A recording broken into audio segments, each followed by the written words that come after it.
afternoon to all of you. In the last class, we have started the difference, the different departments of food service operations, and also we have discussed the profile of food service industry. Today we'll discuss regarding the handicaps and misconceptions in food services. The food service industry has many problems. Even though the industry is very large, it is primarily made up of many small operations. This has made it difficult to go in for organized research and development as compared to other industries. Its major problems arise because of wide variations in products and methods of production.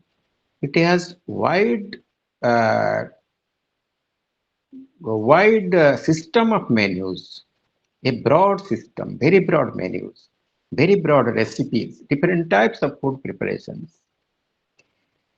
The second one, manufacturing and selling in the same premises, long hours of operations because the food services even run 24 into 7. And the last one handicap is maintaining quality of food and service because it is a great hindrance to maintain the quality because it requires always investment. The For better quality, we have to provide better materials. You have to provide good quality of oil, good quality of everything, hygienically preparation. So all these things require maintaining good quality of food service. Most of the inspirations for opening a restaurant comes from mistaken notices about the business. Hence, before you venture into the business as an entrepreneur, you must have a very clear idea about investments, costs, profits, and expertise, etc. Let me define some of these ideas, some of these, just like investment or costs or profits or expertise in different food preparations, like this. The number one is low investment. What is an investment? When we think about the investment, we always think about money. How much money incurred? As per the in economics, money, in the words of Joan Robinson, money is what money does. Because money is the main criteria of investment. People look around a restaurant while dining and get the idea that it doesn't cost much to open a restaurant. However, the cost is very high today, running into tens of lakhs or even a moderate size operations. The confusion arises as the person's estimate of the cost of equipment and interiors is based upon the cost of household equipment and interiors and doesn't take into account the cost of infrastructure required. But it is not like this, like so. Actually, uh, even if to open a restaurant of different sizes of the restaurant, different types of investments are required. High profits. Most people who eat at restaurants have at one time or another been convinced that restaurant profits are enormous. A quick estimate of market prices for the meal item leads them to conclude that the profit on the food served in restaurants must be very high.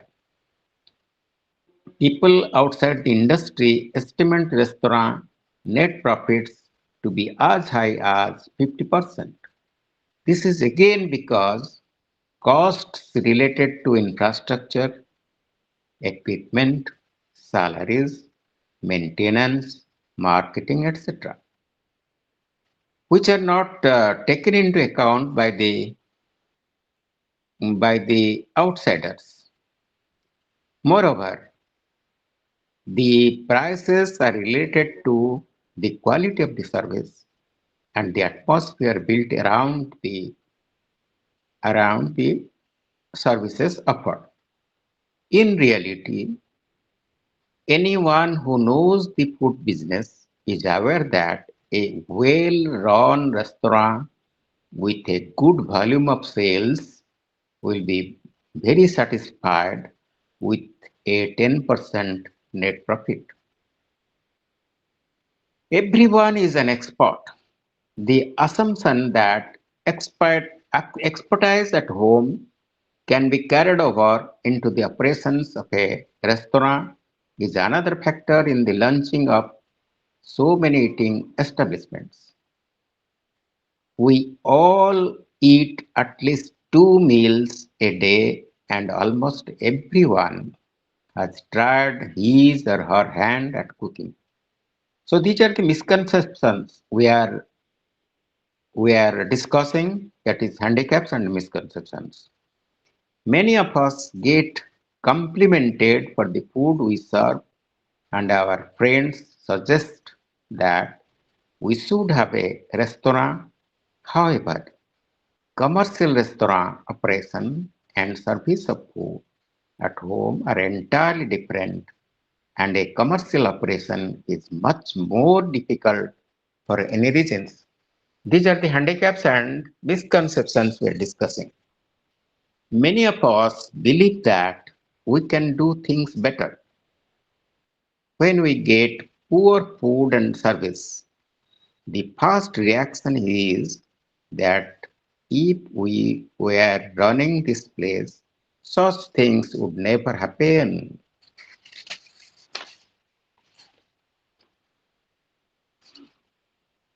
This could be right. Inexperienced people set up restaurants and become famous, rich, and successful, but the odds are very much against it.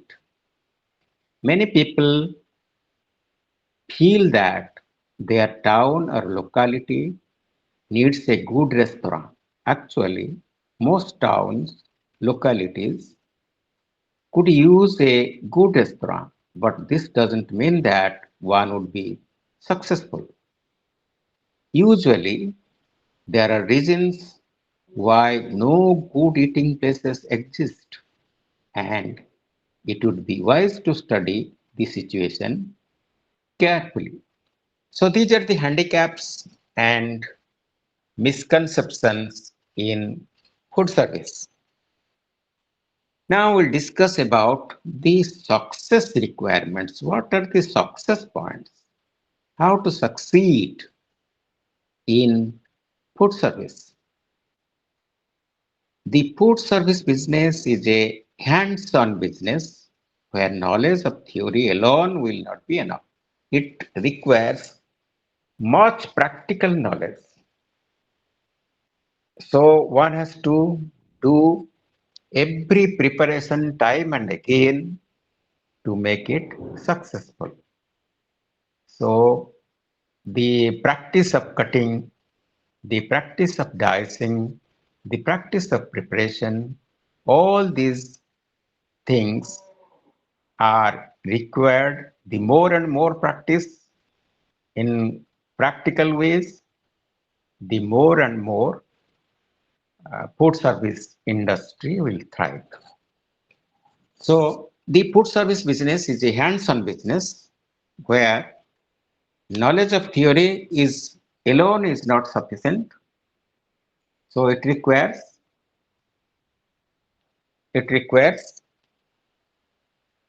practical knowledge. Practical knowledge of operations is essential as there is low margin of error. Coordination in most Coordination is most essential in order to give the customer the best in terms of food quality and service. Customer feedback is required to get an accurate idea of how the food service operation is doing. Customer satisfaction is eventually determined by, let us discuss the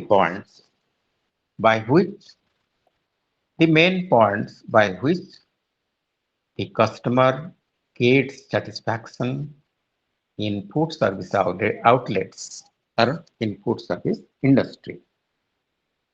The number one is expectations and other pre-experience standards.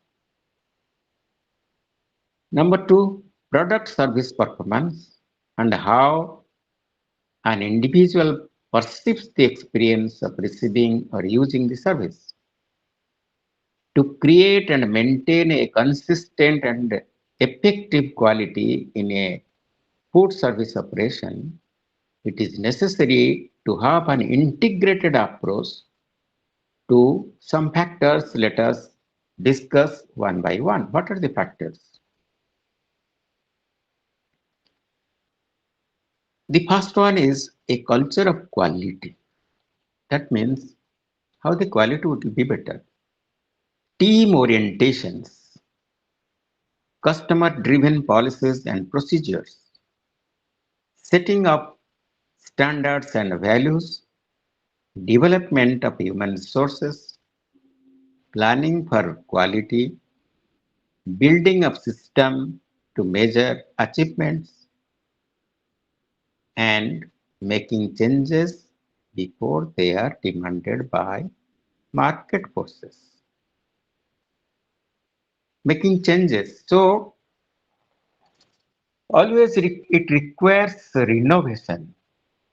The taste, as per the taste in the market, the food preparation should be done as per the demand, as per the market demand. Let us discuss the important chapter in food service industry. What is menu?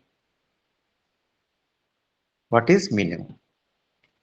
Menu is just a list of items which are individually priced. There are different types of menu like table de menu, a la carte menu, buffet menu, cyclic menu, special menu like this. So let us discuss about the menu. The food to be served in a restaurant is the basis of restaurant operations. The type and variety of food to be offered will determine style of service, kitchen design, storage requirements, and even interior decorations. The menu lists the items or the alternative items from which a person may select to satisfy his need. The menu will vary in food service operations and will be offered by the customer profile, nutritional requirements, potential number to be served, availability of skilled staff, area and equipment available for food preparations, food combination, that is variety in color, texture, flavor, preparations, preparation method, etc. And climate and seasonal availability of raw materials and food. For example, a restaurant by the side of the sea beach, the customer will require sea fish, which can be instantly caught and prepared, appraised, and to be served to the customer. Table service restaurants generally have longer and more complex menus. Generally, these restaurants select a theme and create an image through menu design and content, interior decor, style of service, advertising, etc. Three basic types of menus. I have already told you there are several types of menu like table d'hote menu and a la carte menu and special menu, carte de jour and cyclic menu. There are various types of menu. Let us discuss about table d'hote menu. Table d'hote menus are the set menus, which has fixed menu, fixed thalas, fixed thali, fixed menu that is served in a restaurant that is known as table d'hote menu. A la carte are lists of alternatives for each meal, component or course where the customer selects the number of course and specifies items he or she wants to eat. That means there are so many alternatives in the a la carte menu. That is a long menu, a long list of items. Criteria or buffet service restaurant.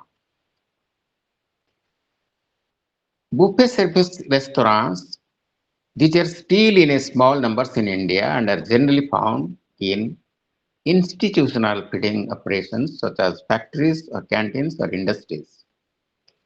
They offer a fixed number of items on the menu which are on display at a fixed cost to the customer. The non-institutional operations offer unlimited quantity to a customer at a fixed price. Quick service and fast food restaurants.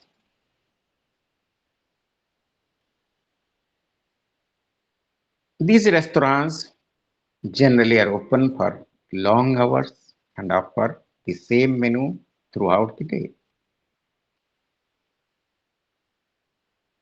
In this, menu items choice is based on popularity, profitability, and quick production capability. Fast food restaurants provide very little service, generally have limited menus, and offer quick production standards. It is a standardized menu. In most Western fast food restaurants, items are not really prepared to order. The most popular ones are produced continuously and the others at regular intervals to maintain a predetermined supply level and then kept packed ready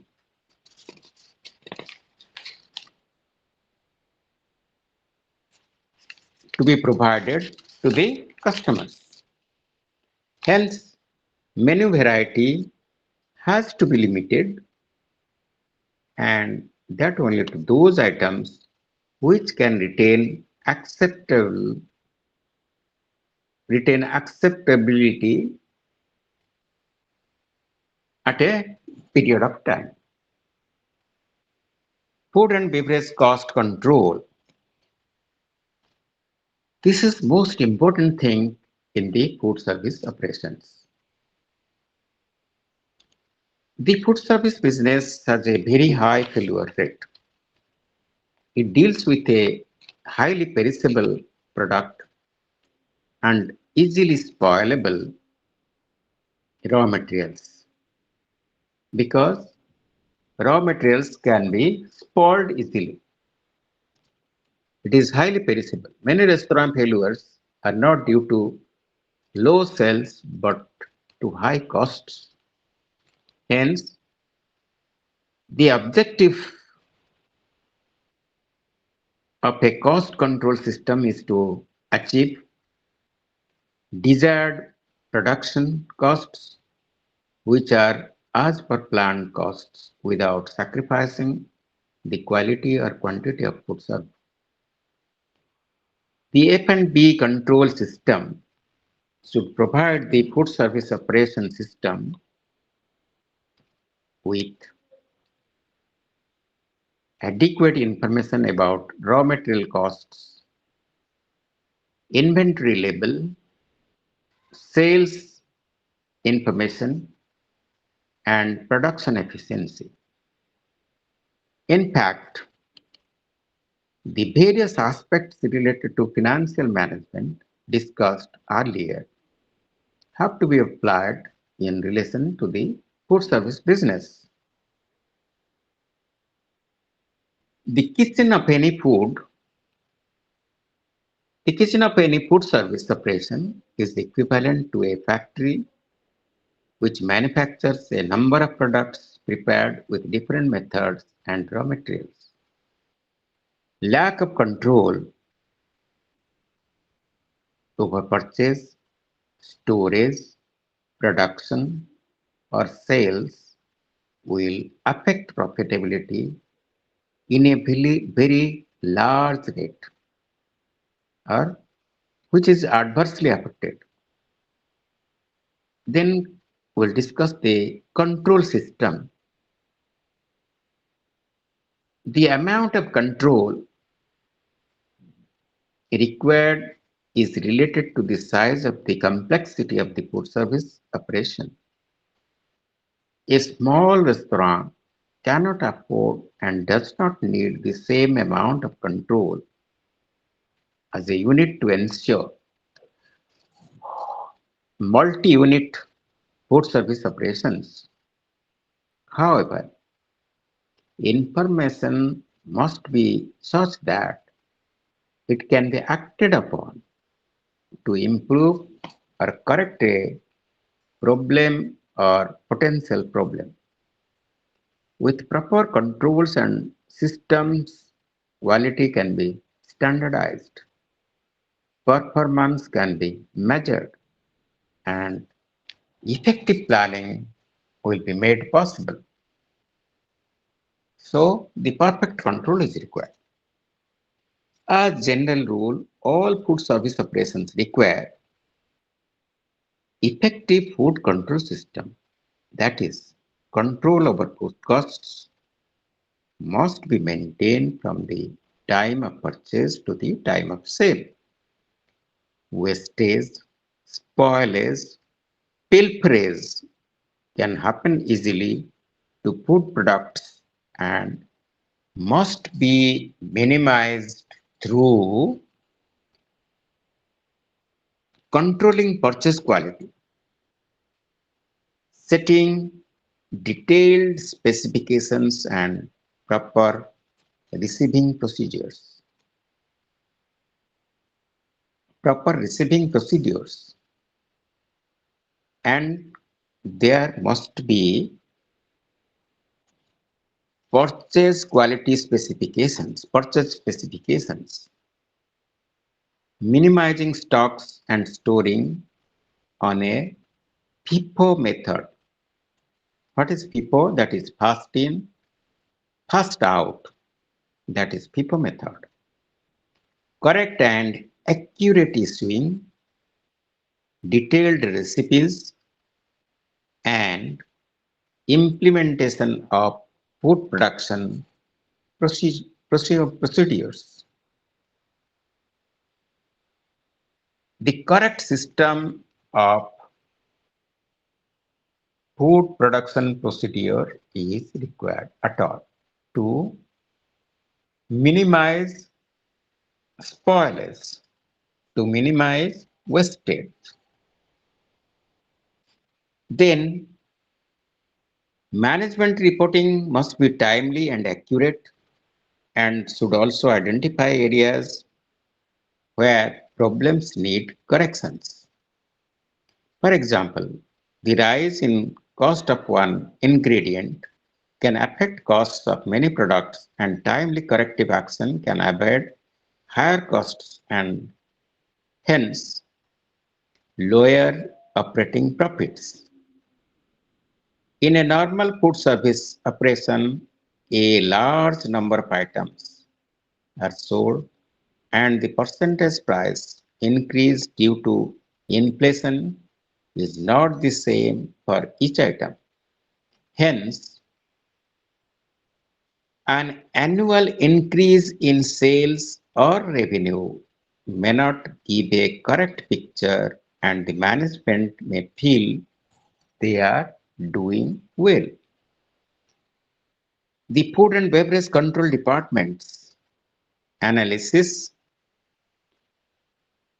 of net sales could in fact show that quantitative sale had gone down and increase in revenue was due to price increases, which would help the management to analyze reasons for lower real sales. The most important cost figure in a food service operation is the food and beverage cost, which reflects the cost of food and beverage consumed compared to the revenue received from food and beverage sale. This can be done only a daily or weekly or a monthly basis. In smaller operations, a daily consumption analysis is also very useful. Is not only does it give the food cost but also gives a very accurate analysis of shortages. Setting up of standards and recipes in the starting point of any cost control system should be made. Desired purchase specifications ensure that foodstuffs of the correct quality are used and standardized recipes ensures a consistent standard product both in terms of quality and in terms of quantity or proportion size. The concept of uniformity cannot be underestimated as it is an essential ingredient of food and beverage control as well as for achieving a lasting and long-term guest satisfaction. In a detailed and elaborate food cost control system, the actual F&B costs as per purchase and stocks are compared with F&B costs based on issues and F&B costs based on standard costs. These are food cost based on number of portions and sold of number of portions and sold of each items. What is a portion? Portion means the amount of prepared food given to a customer as per their requirement. They are standard in-house recipe and hence use of raw materials and final cost of these raw materials based on correct market prices. The standard cost indicates the cost of food that should have been used, and when compared with actual food cost indicates the efficiency of food service operations. Uniform system of accounts for restaurant. This system basically classifies income and expenditure as items so as to not only provide a profit and loss statement and balance sheet, but also to provide a consistent management information system for analytical use by the management. It gives a clear picture of the major functional aspects of the business and how each major item contributes to it.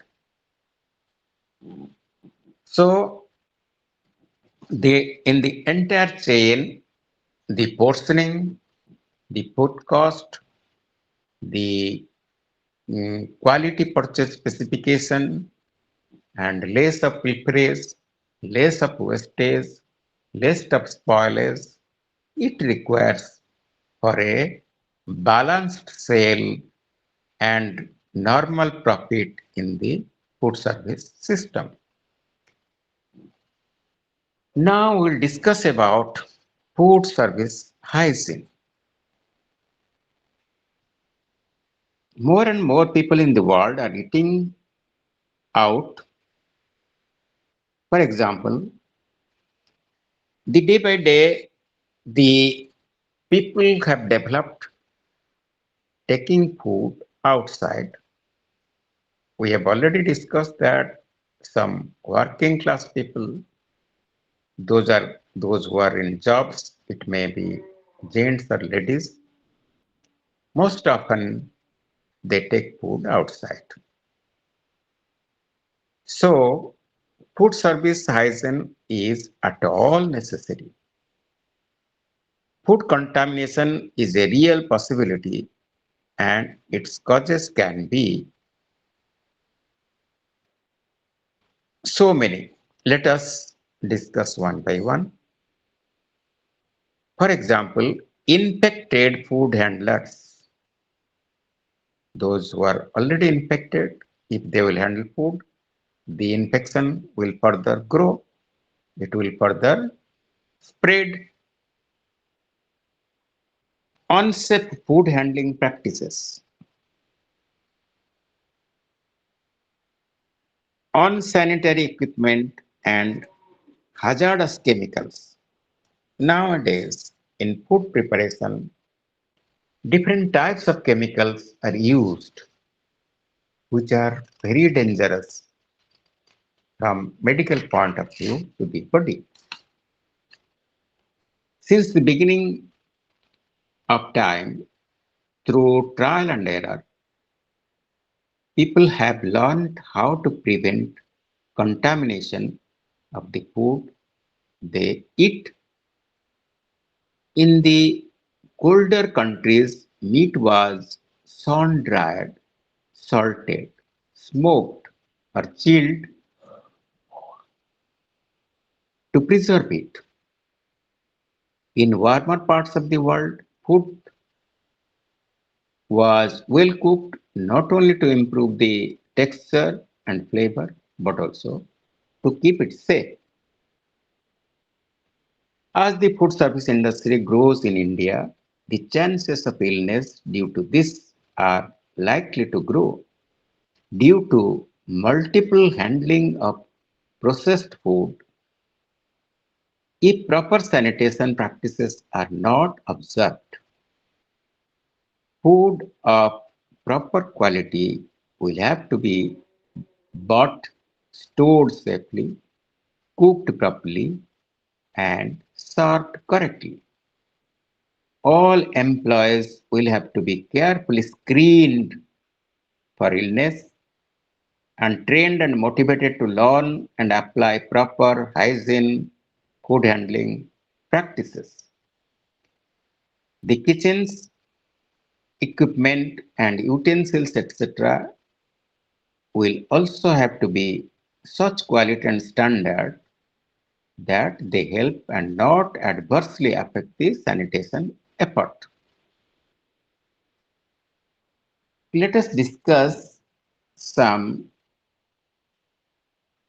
most food service illness, the causes. What are the causes of most food service illness? Number one, using improper raw material, failure to properly refrigerate food requiring refrigeration, failure to thoroughly heat and cook food, infected employees, using up raw contaminated ingredients that receive no further cooking. Then another thing is that allowing food to remain at bacteria incubating temperatures and cross contamination of raw foods with cooked items and freshly pre-processed food by workers or by infrequently cleaned equipments. That means the equipments must be cleaned frequently. So if the equipments are not cleaned properly, there is the chance of infection. Let us discuss that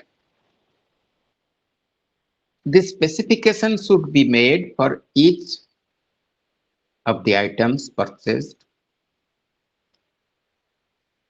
While purchasing, there should be a thorough check of the system, whether it is up to the standard or not. So all these aspects are related to operations management. That means food operation management or food service. Then the presence of computers, will discuss the idea of the presence of computers in food service operations, how the computers help the food service operations. The food service business is highly material and labor intensive with a high inventory turnover. The process of ordering, receiving, storing, issuing, producing, and serving of food products can be quite complex. Probably no other business has such a large number of transactions as the food service business and has so many employees handling cash. With the development of computers, many of the tasks which were done manually are being done by the computers today. In pre-1960s, manual cash registers were used in the West. They were mechanical, there were mechanical machines with basic functions used at the point of sales. That is known as POS machines, point of sale machines. Today, with the development of electronic point of sale terminals and cash registers for effective cash management, sale analysis and recording systems, much effort is being made in the back offices. Though not as noticeable as the cash and service management systems, the accounting and inventory control systems can be equally important as they help in improving labor productivity, effective cash flow monitoring, and improved operation systems resulting in cost saving.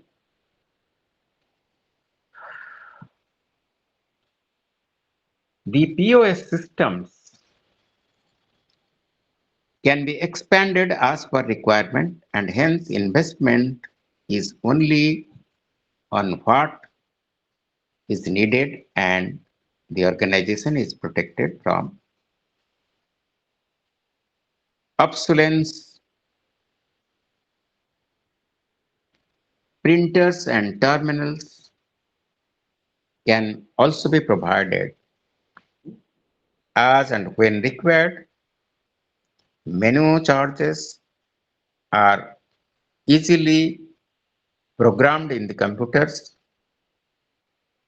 The POS system now is available to provide managers with essential information to make the correct decisions.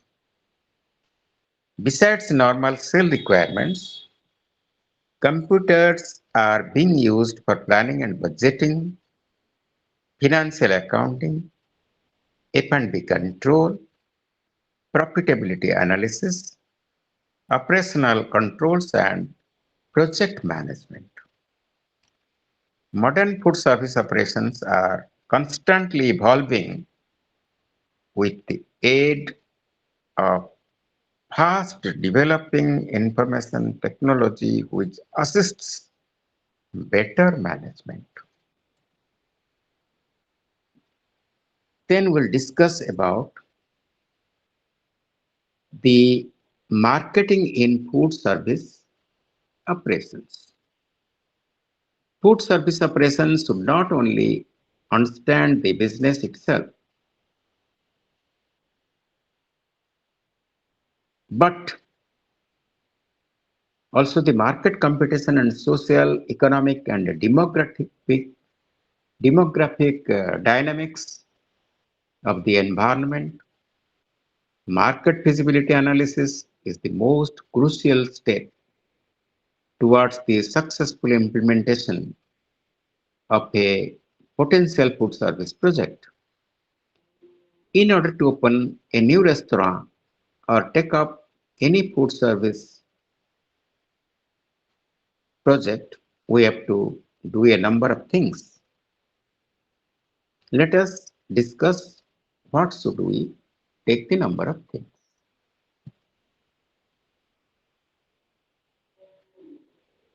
Now, define and analysis who are our potential customers. Analyze how we fit into the market. Survey the social, economic, demographic, technological, and political environments.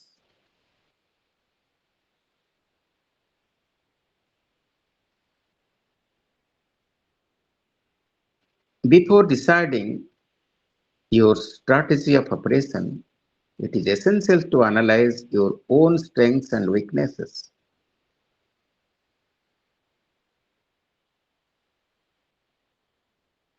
Strength and weaknesses. The urgent part of the pre-planning process is self-analysis. You cannot use competition to its fullest advantage unless you understand your own concept, that is, your operations, its reason for success, and strength and weaknesses. Once the strength and weaknesses of the operations are known, deciding which alternative strategy to choose will be an alternative decision. Your strategy should be based on customer requirements, how they are facing, and the marketing for restaurant, which are just like this: advertising, publicity, product presentation, menu service, decor, menu and service both are separate, pricing, sorry, new products and market segmentation, etc. So marketing strategy in food service is going to work unless it is operationally practical and implemented. In the restaurant business, we cannot fool the customers by packaging and design of products. Ultimately, the most successful advertising is by word of mouth. And the success of food service operation will depend on how well it can be possible to satisfy the customer's needs and desire and make them feel that they are getting their value of money. Now we'll discuss about, so this is regarding the food service operation and food service industries. Now we'll discuss about the tourist transport, which is another main subject of management practices in tourism. Objectives.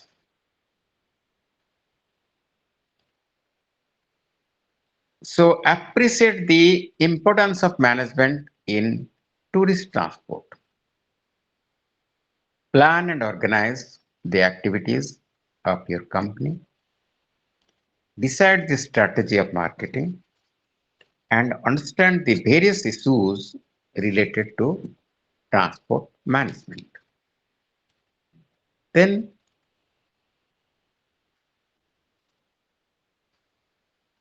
what is tourist transport?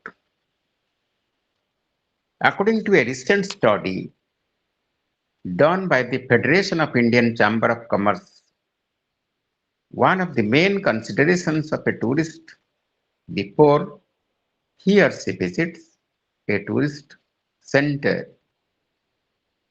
is the local transport facilities. As per the Department of Tourism, Government of India's definition, a tourist transport operation organization is one which provides tourist transport like cars, coaches, boats, etc. to tourists for transfers, sightseeing, and journeys to tourist places, etc. Then planning. How to plan a tourist transport? For an average overseas visitor to this country, the transport system, be it road, rail, or air, is a weak chain in the total package. Railways are usually poor in quality and overcrowded. The airlines are erratic, bad roads and inferior transport vehicles create a negative image of the transport system. Be it a foreign tourist or domestic tourist, the common concern is for getting dependable and comfortable transport services. As a transport manager or owner of a transport company, you may not be not in a position to do much about the conditions of roads, but you can assure your clients better transport facilities. In order to provide satisfactory services, it is essential to learn how to manage your business efficiency effectively. Planning is the first step in managing whatever business you do. So planning is choosing a course of action and deciding in advance what is to be done in what sequence, when and how. In more formal terms, planning involves setting the organization goals and developing appropriate policies and strategies to achieve these stated goals. In the case of tourist transport planning process,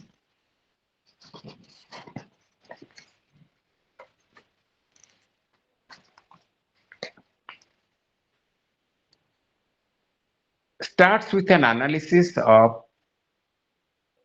external environments.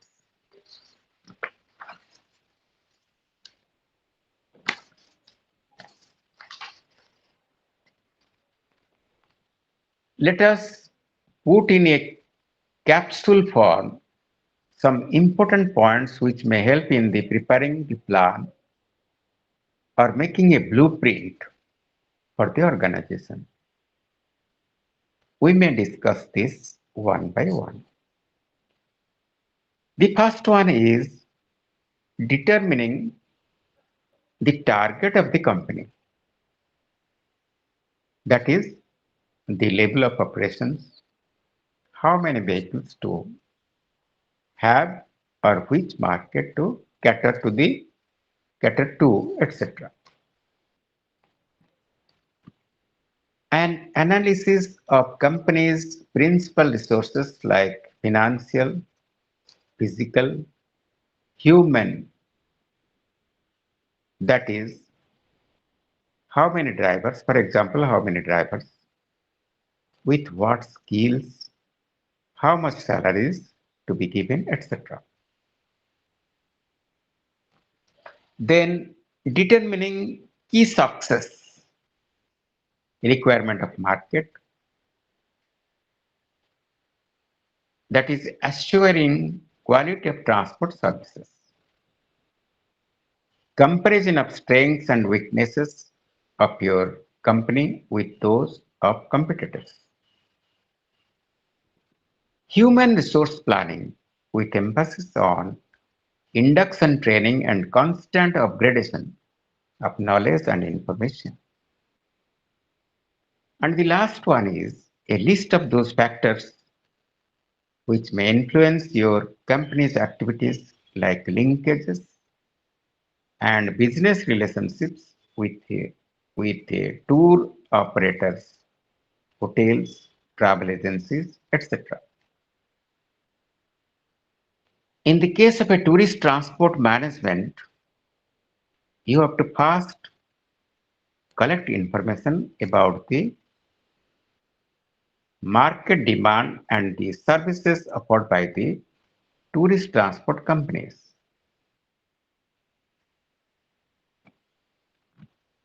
An analysis of the collected data may provide you the necessary feedback for acting, that is, for setting the target of your company. In setting the target, in setting the company's goal, you have to also consider the resources at your disposal. Manpower planning forms an integral part of planning. Depending upon your volume of business and the target of your company, you have to decide about desired manpower position. Through manpower planning, management strives to have the right number and the right kinds of people at right places, even at the right time to do things which result in both the organization and the individual receiving the maximum of long range benefits. So, long range benefits can be achieved by planning. Then we will switch over to organization. We should know about the organization.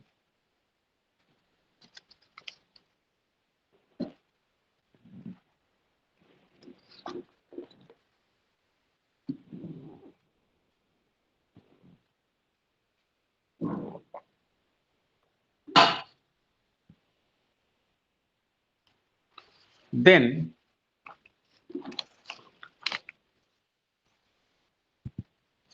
so organization includes the provision of physical facilities, capital and personnel. Organization can be defined as two or more people working together in coordinated manner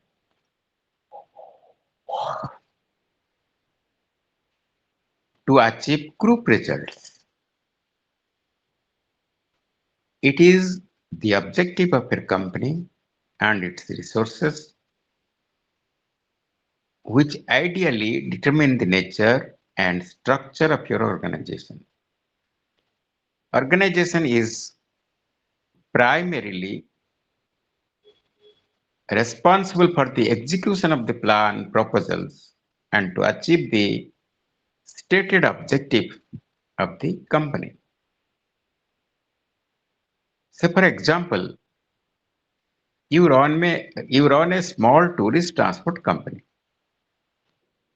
Your company operates taxi, minibuses, and buses for the tourists.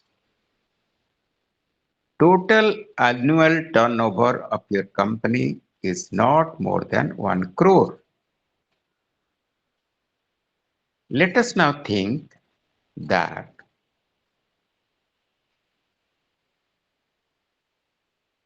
what structure you need to run your business in a profitable way.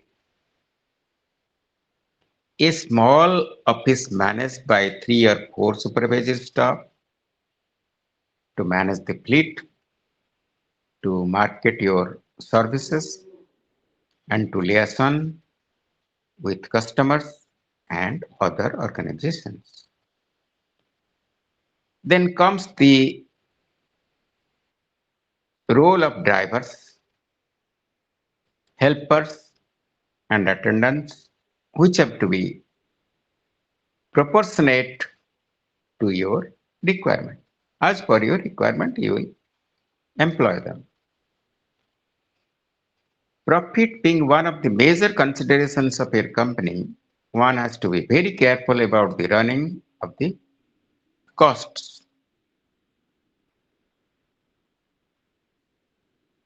So let us discuss about some of the major costs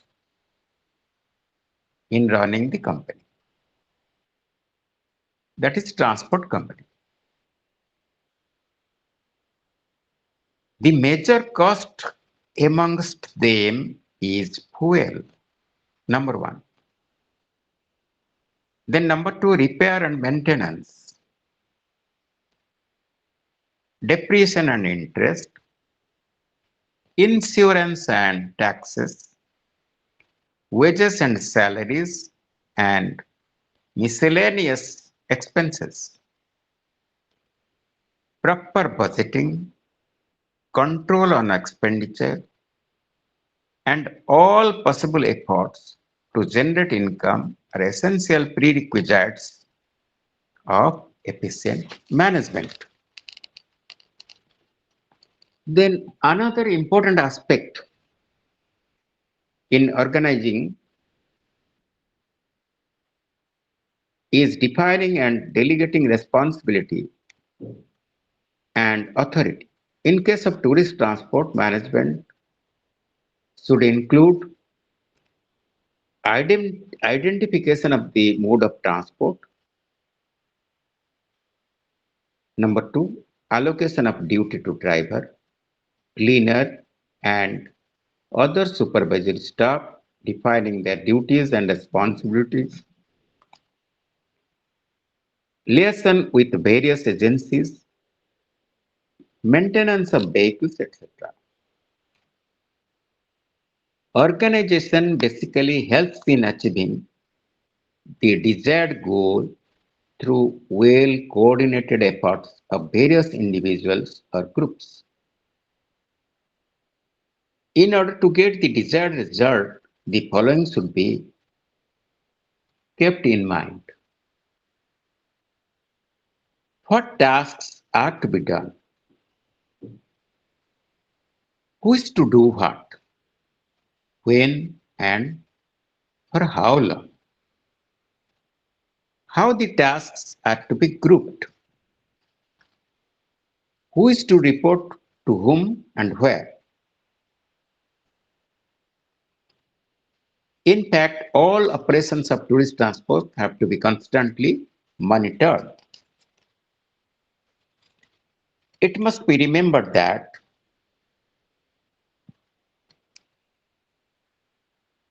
in transport operations, the services is being simultaneously produced and consumed. Then we'll switch over to marketing in tourist transport. In the business of tourist transport operation, non-utilization of the bus or coach or car is a loss. You will earn profit only after your sales cross the break-even point. Hence, the success of a company depends a lot on how well you can market your product and services. Competition in the market is always there, but still some companies have better share of the market than others. Your target naturally should be how you can have a better share of the available market. You have read about the 4 P's of marketing, that is product, price, promotion, and place or distribution. It is the calculative mixing of 4 P's which helps a company in accompanying a dominant position in the market. Marketing in transport services needs special focus on quality, punctuality, comfort, and reasonable pricing. All these 4 aspects play a crucial role in the selection of transport service by tourists. In marketing of your company, you stress on these aspects which make your company different from others. Networking with hotels, government tourist departments, and tourist generating agencies is very essential in marketing of tourist transport services. Improving the product and to an extent even maintaining the quality of the product or service initially offered helps you significantly in promoting or selling your product. You must have heard or commented yourself, oh, they are maintaining the quality of service. They are no more like the way they started. So these are the feedback of the tourists. So in tourist transport marketing, special consideration should be given to innovative packaging, particularly in modern marketing. Success of your services or products depend much on proper packaging. You have to be absolutely clear about the market segment whose requirements you tend to fulfill. For example, most of the transport operators deal only with the intermediaries and do not sell directly to the tourists. At the same time, they are aware about the requirements of the intermediary company and the profit of the clients. Therefore, in the idea of marketing, something new invention is always necessary. Now, let us discuss about the forecasting of tourist transport. We can say that there are basically three methods of forecasting what the future demand for coaches or other forms of transport will be.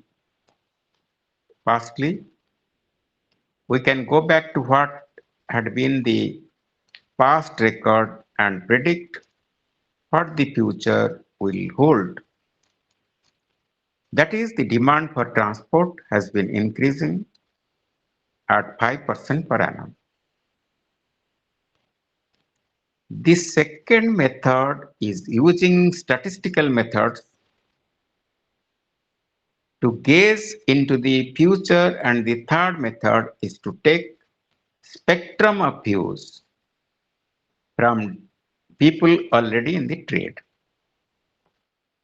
In this module, there is insufficient space to cover the detailed technical aspects of the forecasting, as we will look into some of the main factors that correlate to transport. The major factors that affect the future of tourism transport are tourism's share in the gross national product, transport share in the total tourism market, total tourist expenditure and expenditure per capita. Per capita means per head, and total number of tourist trips.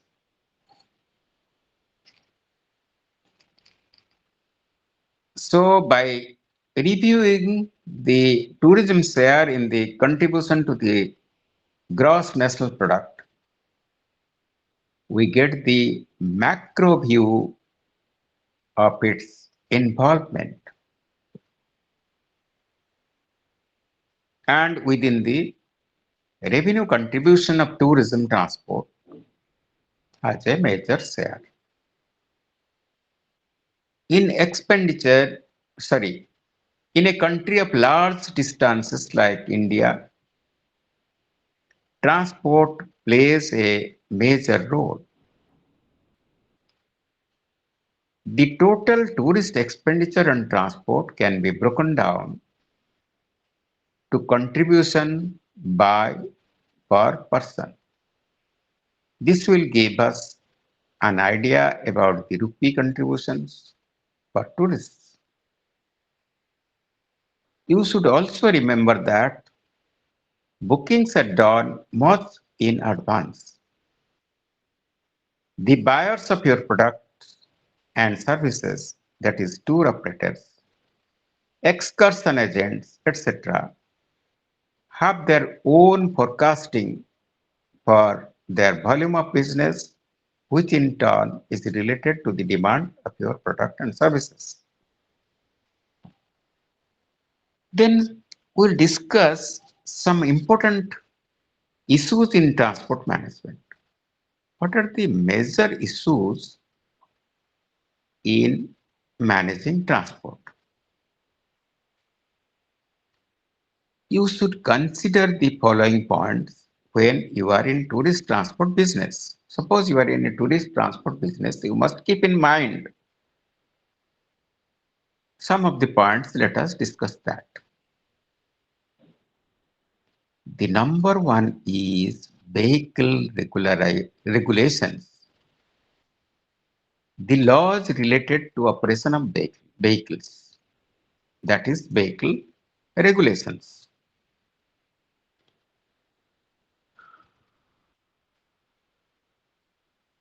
Tourist coaches are granted permission to fly provided they follow the following terms and conditions. The vehicle should be used for a specific routes or areas. That means the routes and areas of flying the vehicle should be specified. Unless modified or extended, the vehicle is strictly prohibited to be used outside the specified area. Carriage of passengers can be on specified occasions or for a period or, or specified time and seasons. Fitness certificate is to be secured each year. Knowledge about octroi or vehicle entry tax and permits and knowledge of Motor Vehicle Act and traffic rules of the land. All these are required. These are the major issues of transport management. Then other aspects. You can make or break a transport operation by securing lucrative routes. Type of vehicle will depend on the demand and its suitability for use. Drivers' hours of work should be restricted to 5 hours of continuous driving with half an hour rest. Total number of driving hours should not exceed 8 hours in days or 48 hours in a week. The driver should be familiar with the route and addresses. At the same time, he should be good in communication skills, knowledge about the culture, history, customs, and arts, etc. Arts to the quality of Arts value to the quality of service by the drivers, and you must pay attention in providing them such knowledge. They should know that the procedures and regulations at airports or railway stations, etc. There is always a general complaint from tourists that transporters fail to provide service as per the commitment. That is, in terms of quality of service schedule. Here one should be clear that creating credibility in the market is an asset for a company. If you provide satisfactory service to your customers, then when they go back, they share their experiences among many others. This acts as a promotion of your company to future tourists.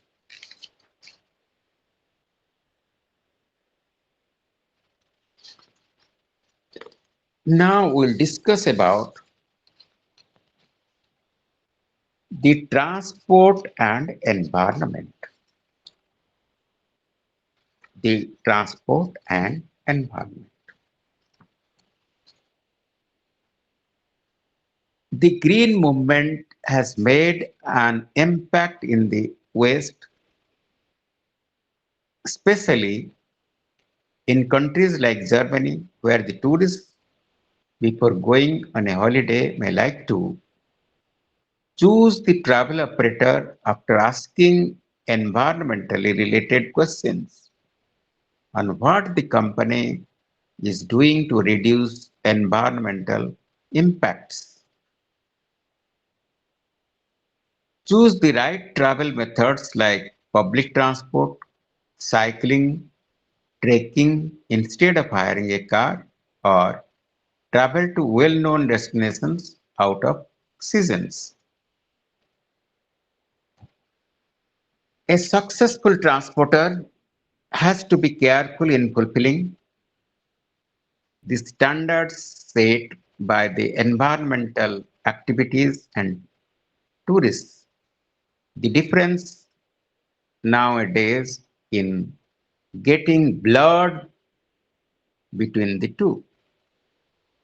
In India, also environmental concerns are becoming dominant.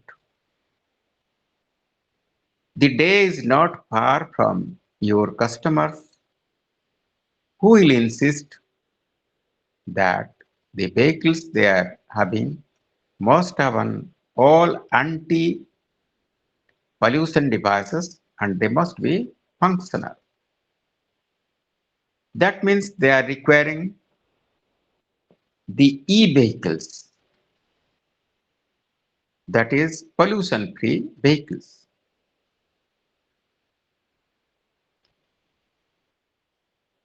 All your vehicles must be checked periodically in relation to pollution. Besides, your staff can play a major role in environmental protection by sensitizing the tourists regarding what to do and what not to do or don'ts, do's and don'ts.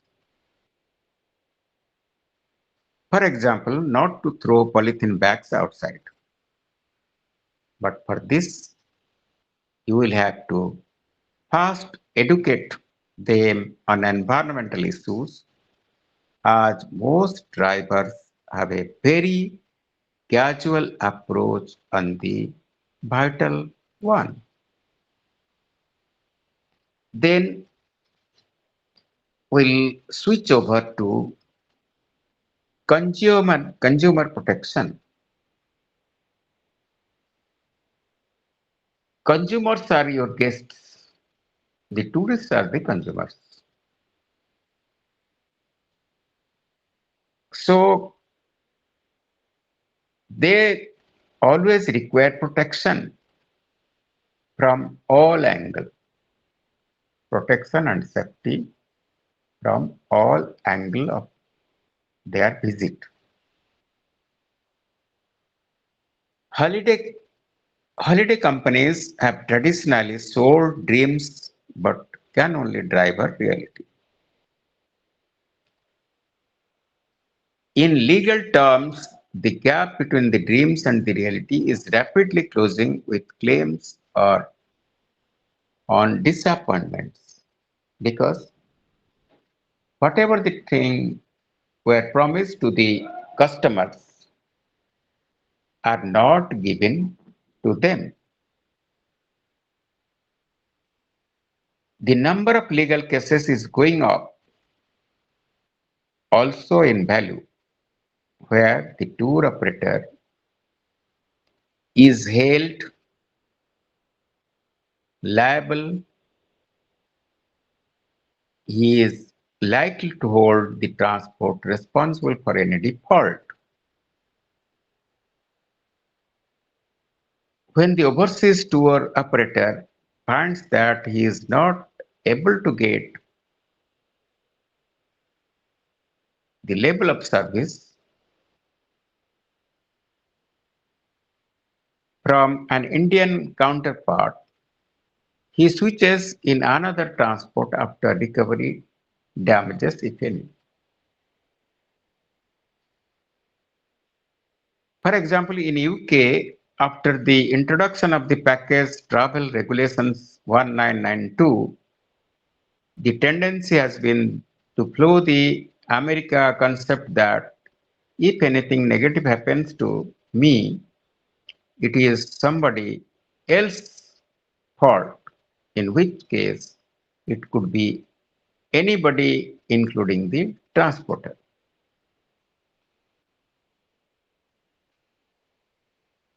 You must enter into written contracts with your clients. In these contracts, you can clearly mention the things for which you can be held responsible and also those for which not. You should take the advice of a legal consultant or a legal retainer in drafting the contract. So if what you have promised as a tourist transport operator, you must give to the consumer. Otherwise, in India, you are also justiciable in the court of law in the under the Consumer Protection Act.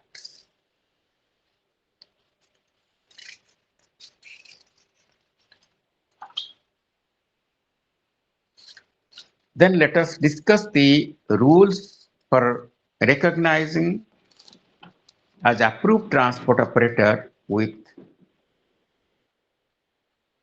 your government.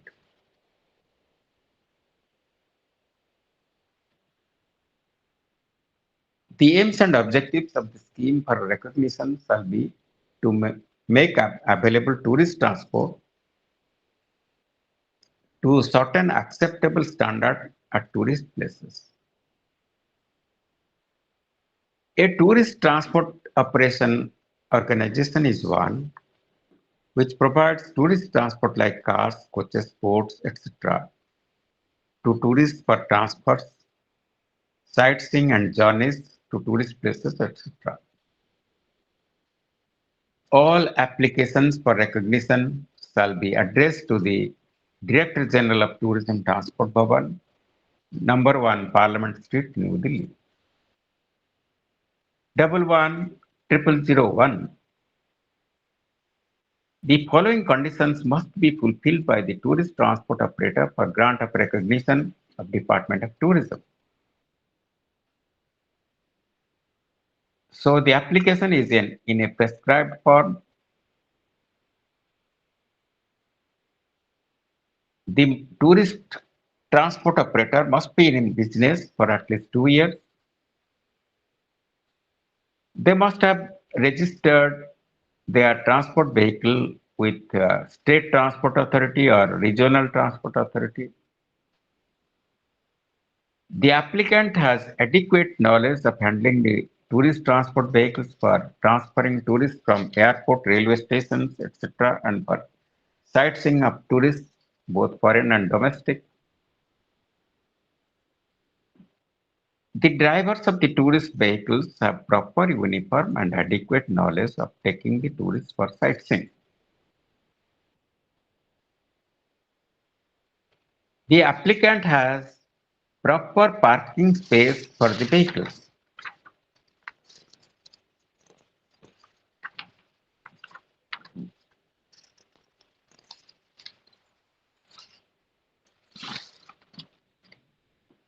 The tourist transport operator is registered with the appropriate authority for carrying on the business of operating tourist transport vehicles.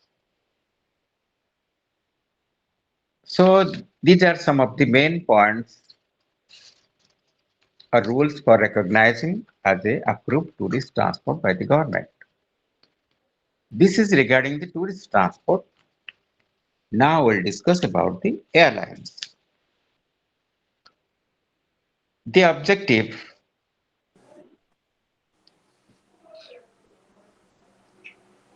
So the objective is to understand the importance of planning and organization in airlines management, to know about financial structuring, scheduling, and operations, appreciate the role of marketing and identifying the current challenges before the airlines. Nowadays,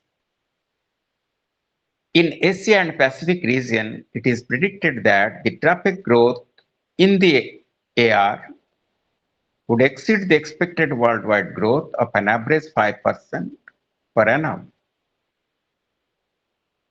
Airlines have to face unprecedented challenges resulting from such traffic growth.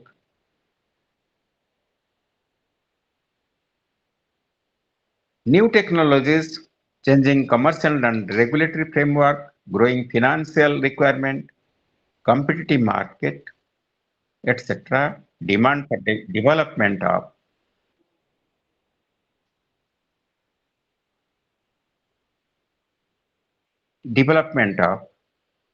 systematic managerial approach in running the airlines.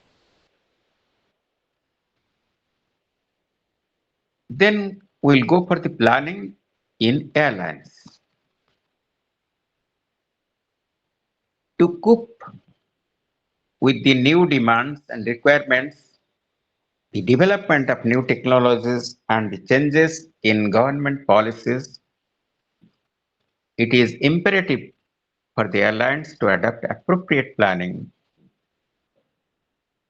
Planning should be flexible and indicate directions for development and expansion. Essentially,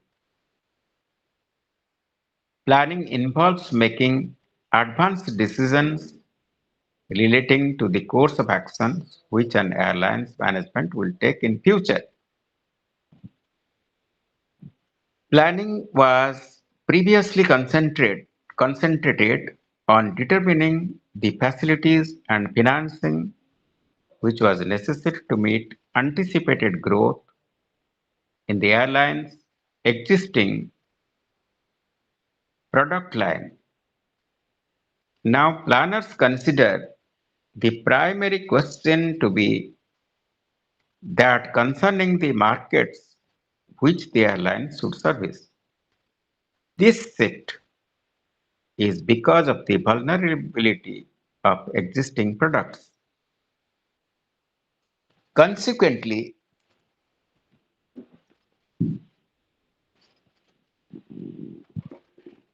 the main aim of planning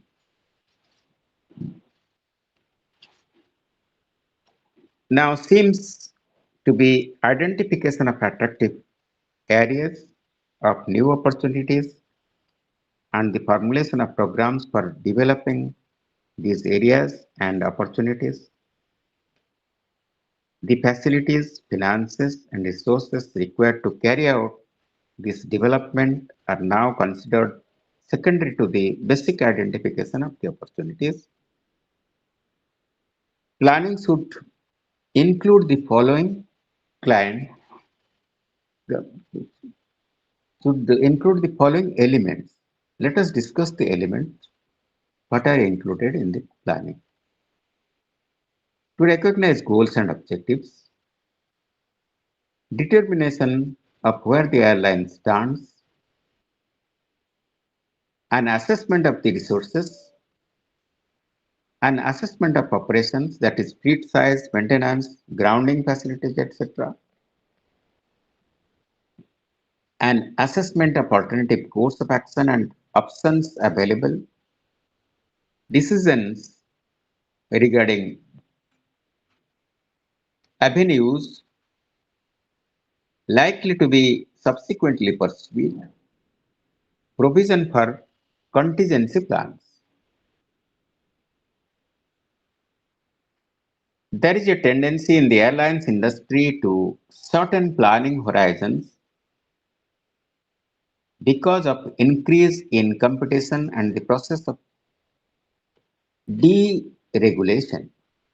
These factors also require flexibility so that plans can be rapidly adjusted to meet changes in the environment.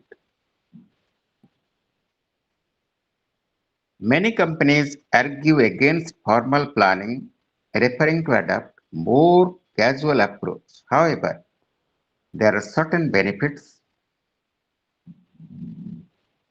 to be gained from formal planning in airlines business. These are as following. Planning encourages the management to think ahead systematically. It leads to better coordination of airlines efforts in the areas of operations, marketing, etc. It helps in setting performance standards for monitoring and control, something very essential in airlines operations. It helps the airlines in assessing its resource requirements. It prepares the airlines management to meet sudden developments or crises. and it helps in planning the routes network, scheduling of flights, and increasing productivity. Then we'll see for the organization in the airlines. Execution of the plan becomes the responsibility of the organization.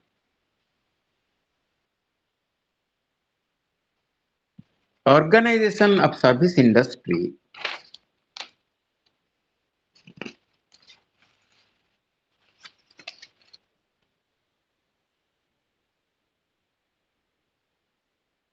like an airline should consider the following points at the time of preparing its plan.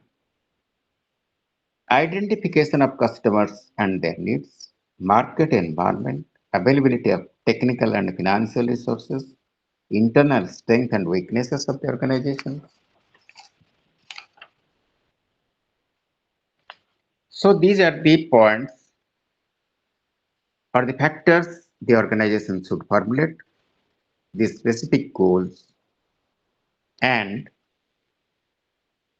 broad strategy for achieving its goals. If necessary, there may be differences in structures. For example, the Indian Airlines or the Air India structure has been changed. Then financial structuring.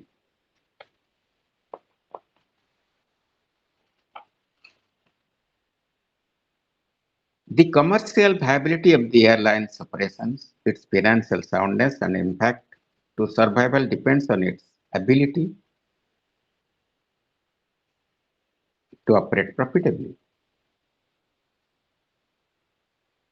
So the main is costs like direct operating cost, indirect operating cost, overheads. The direct operating cost is aircraft related and traffic related.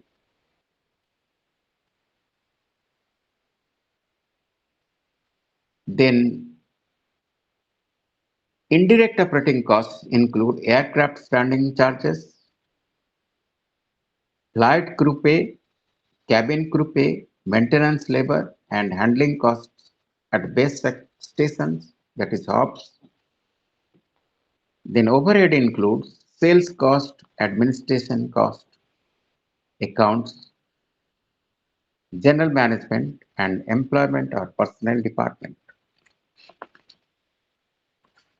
These are the financial structuring. Then scheduling and operations.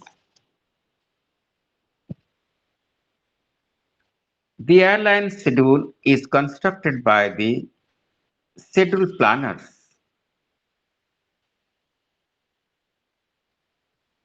So his or her function is to plan the flights and operating patterns of the company's aircraft so that demands for the customers are satisfied, airline makes a profit, airline gains competitive advantage, that is slots preventing competitors, etc. And aircraft and crew are used to optimum efficiency. Now, scheduling organization include or scheduling objective include satisfy of the customer, productivity of human resources, high aircraft utilization, high load factors, high frequency, maximization of connections, and consistent timings.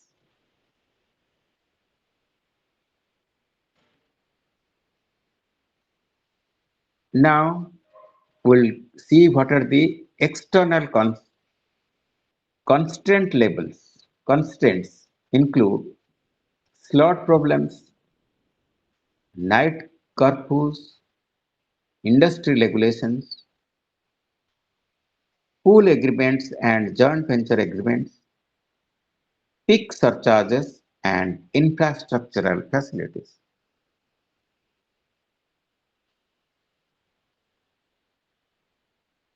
These are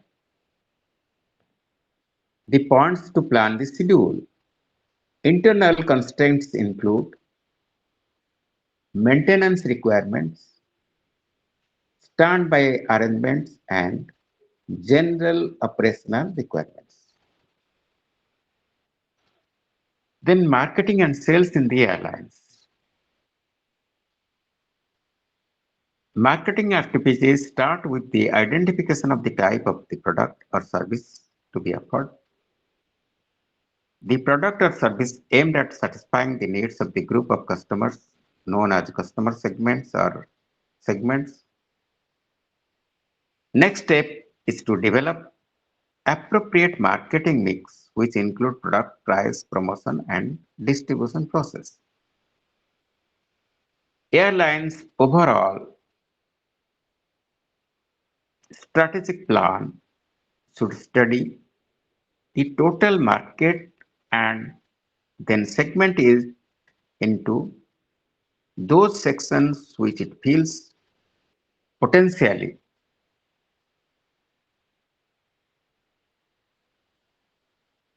the most profitable to enter. Once this is done, it must decide what position it wants to occupy in these segments.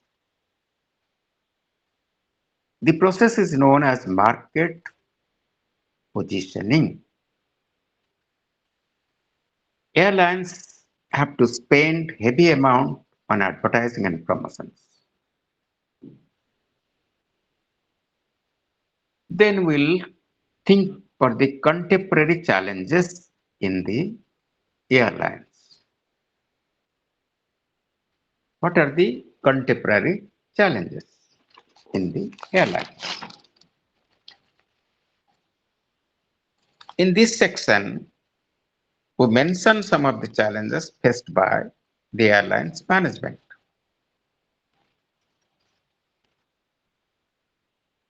Immediate challenges before the airlines management today are the issues of liberalization,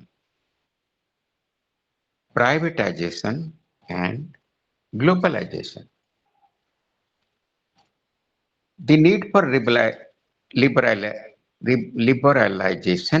privatization, and globalization is primarily felt because of growing competition in the market,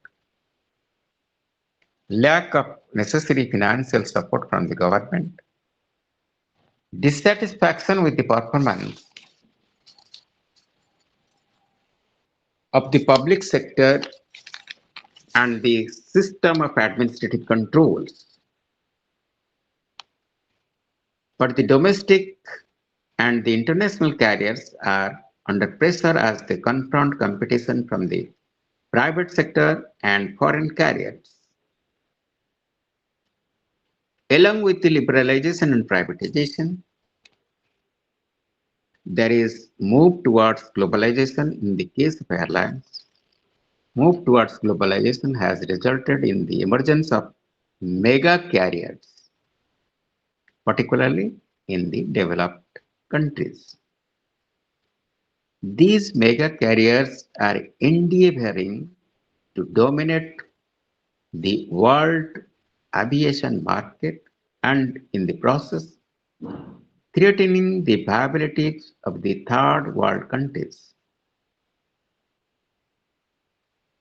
Airlines face a major issue in the form of non-availability of capital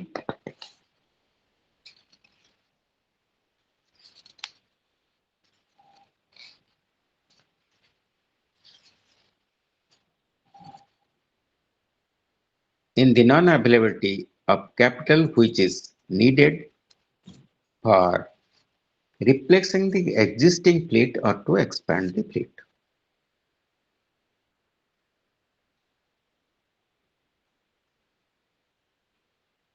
In this arena, battles for market dominance will occur as the system develops the ability to use the latest electronic technology and to structure itself for efficiency and customer service. So this message for airlines is quite clear.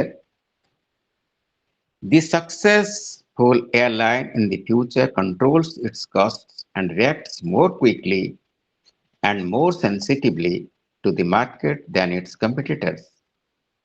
For if it fails, it will quickly become unprofitable. Now we'll discuss about the airport.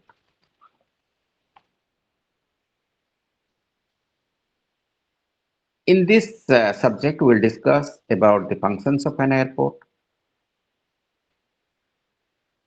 airport management,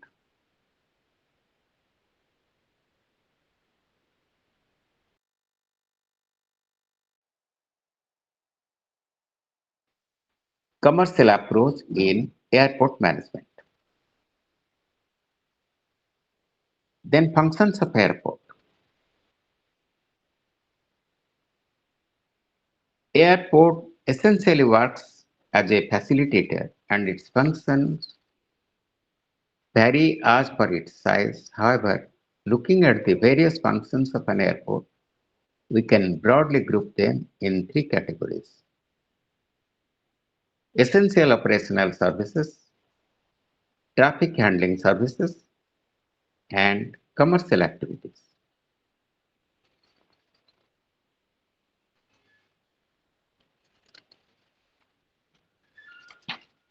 So essential services include maintenance of maintenance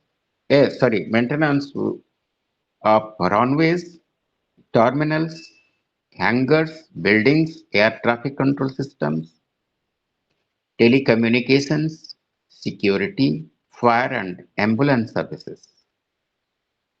Traffic handling services include provision of loading and unloading of baggage, delivery of baggages through conveyor belts at the lounge, processing of passengers, and providing required services to the passengers. Commercial activities include shops, duty-free shops, restaurants, bars, car hire booths, offices of travel agencies and airlines, tourist information center, foreign currency exchange,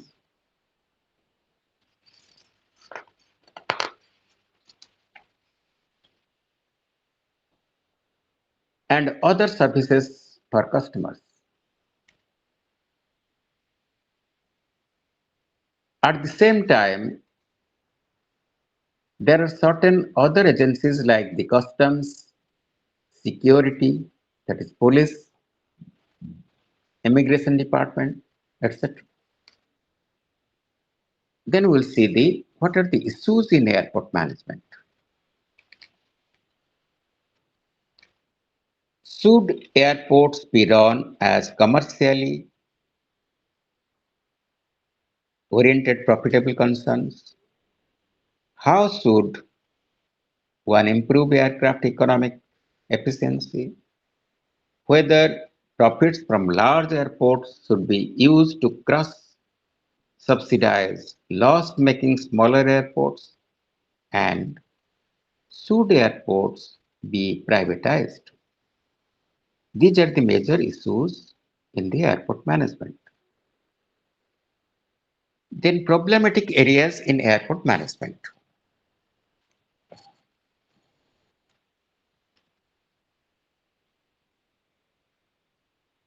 The lack of resources, outdated technology, and failures of personnel management. These are the problematic areas in airport management.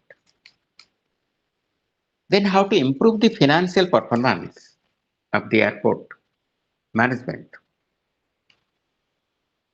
Some of the key concerns in airport services which we have discussed in the preceding section, like staff or labor salary, capital charges, other operational expenditures, services maintenance and administration. The revenue generation of the each airport may vary, but we can divide the sources broadly into two categories. That is, revenues from traffic and revenues from commercial services or activities.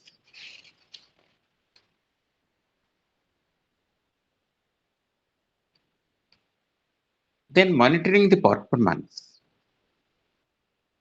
Monitoring performance is the essential activity in the in the maintaining of the airports.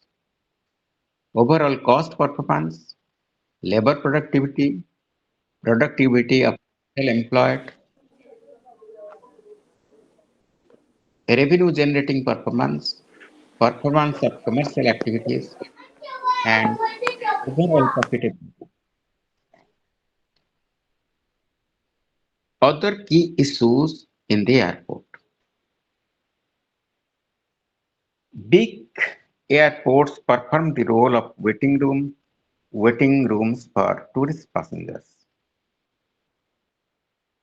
Loss of damaged luggages, though a responsibility of the concerned airlines, deserve adequate attention from the management along with measures of theft control.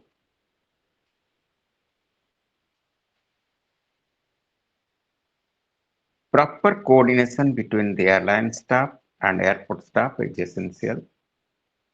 For any managerial role at the airport, the qualities and skills are to be upgraded.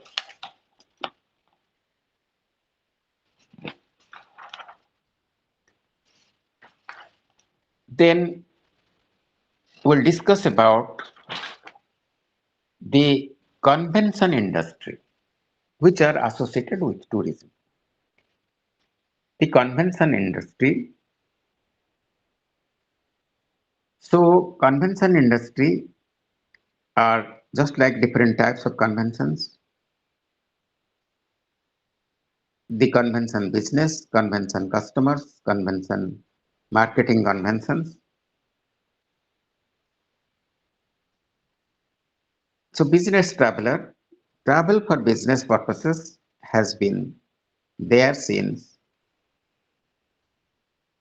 ancient times, and as such it can be termed as one of the earliest forms of tourism. The needs and wants of a business traveler are also different from that of a tourist undertaking a journey for leisure. For example, a business traveler may require instant reservation, secretarial assistance, and facilities like computers, email, fax, telephone, etc. Certain other characteristics of the business traveler can be described as the business traveler frequent cities for the purpose of business. So, the journey is undertaken by the business travelers irrespective of weather or climatic conditions.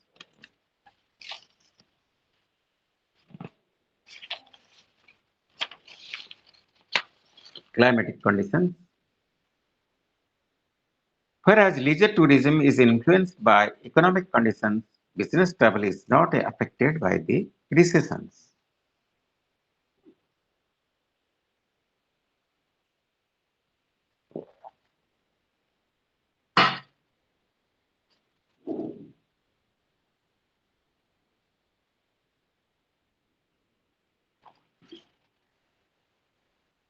At times, it may increase because the industry during this period would like to attract as many number of customers or search for new markets.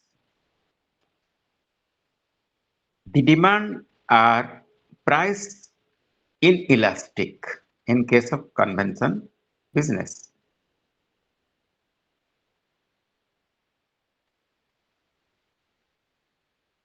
Just like, for example, lower or higher prices of the product will not generally affect the market as they have to travel in any case for conducting their business. In relation to air travel, the business travel timings are generally early morning or evenings. Most of the business travel is in higher class, and the business travelers demand special status treatment in terms of services.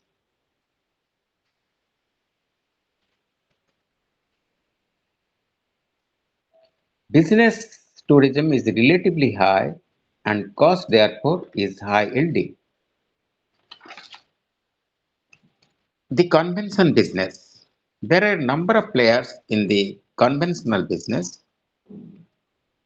They hold professional meetings planners and convention consultants. Hotels, transporters, all these are involved in convention business, convention centers,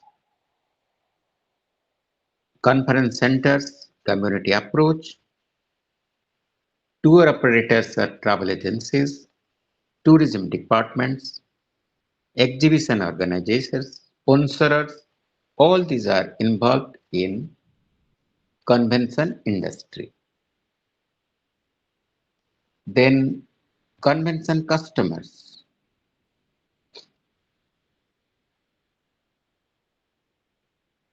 The way we profile the tourists or look at the characteristics of the tourism generating market, we also have to profile the convention customers and the characteristics of the convention markets. Then types of customers. The market for the convention industry can be categorized into two segments, the corporate sector and the professional and voluntary associations. The corporate sector, it consists of companies, business houses or business organizations which hold meetings for a variety of purposes. Some of these purposes are to discuss sales and marketing strategies, launching of new products, training workshops for employees, and to carry out promotional campaigns, etc. Then there are certain professional and voluntary associations, just like History Congress, Indian Medical Art Association. So all these usually make convention businesses in the convention centers. Then choosing a destination.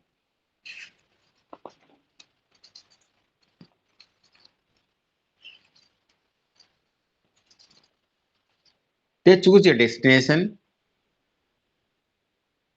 close to motorway, nearer to major city, within the hours of major airport, within 1 hour of major transport, accommodation and food, conference facilities, accessibility and transportations, meeting planners and convention consultants or professional event organizers advise the customers in the selection of venues, taking into account the customer's needs. Then convention marketing. Meeting services are purchased with an element of uncertainty since the benefits are not guaranteed owing to the intangibility aspect. There is no transfer of ownership as with products. Meeting services are produced and consumed simultaneously. Uniform performances. standards are difficult to attain and at low price.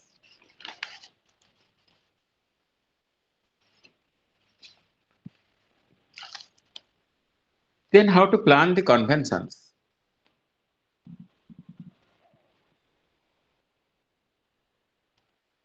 Say organizers plan the conventions with aims and objectives. You have to very clear in deciding the aims and objectives of the convention you want to host. Then demarcating and identifying tasks, forming committees, keeping in view the above things, you have to form the different committees.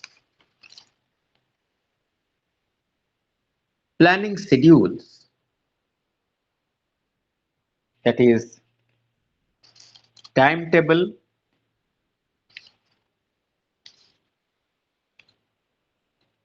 that is, for example, invitation letter to participants, concurrence to be received, circulars to be sent, final circular, receipt of travel plan, etc. Then conference schedule, registration of delegates, inaugural session, tea, first session, launch, etc. Then organizers budgeting, expenditure, transportation, food, tea, breakfast, lunch, and dinner in the food, income estimates, then suppliers planning.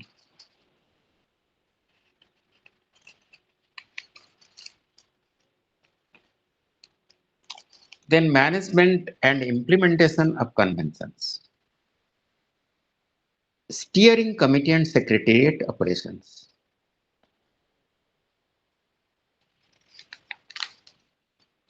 Managing through various committees, reception committee, accommodation committee, transport committee, etc.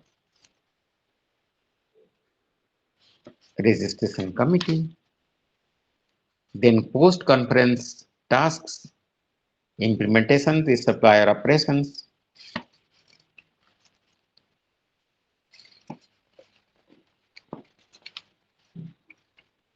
So the post-conference tasks are also very important. The registration committee will prepare a report regarding the total number of delegates registered, the amount paid to them as TA and DA, etc. Transport committee, entertainment committee, and reception committee, etc. also do the remaining jobs and file their reports. A letter of appreciation to the volunteers, etc. Implementations, the supplier operations. Every supplier should remember here that not only are they doing business or providing services for the present convention, but also the quality of their services will have bearing on their future business.